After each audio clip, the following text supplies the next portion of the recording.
تمہاری عورتیں تمہاری کھیتی ہیں، تو اپنی کھیتی میں جس طرح چاہو جاؤ،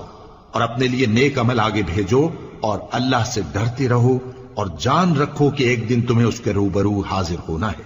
اور اے پیغمبر، ایمان والوں کو بشارت سنا دو، اور اللہ کے نام کو اس بات کا ہیلا نہ بنانا کہ اس کی قسمیں کھا کھا کر سلوک کرنے اور پرہیزگاری کرنے اور لوگوں میں صلح و سازگاری کرانے سے رک جاؤ، اور اللہ سب کچھ سنتا ہے، جانتا ہے۔ اللہ تمہاری لغو قسموں پر تم سے مواخذہ نہیں کرے گا، لیکن جو قسمیں تم قصد دلی سے کھاؤ گے ان پر مواخذہ کرے گا، اور اللہ بخشنے والا ہے، بردبار ہے۔ جو لوگ اپنی عورتوں کے پاس جانے کی قسم کھا لیں ان کو 4 مہینے تک انتظار کرنا چاہیے۔ اگر اس عرصے میں قسم سے رجوع کر لیں تو اللہ بخشنے والا ہے، مہربان ہے، اور اگر طلاق کا ارادہ کر لیں تو بھی اللہ سنتا ہے، جانتا ہے۔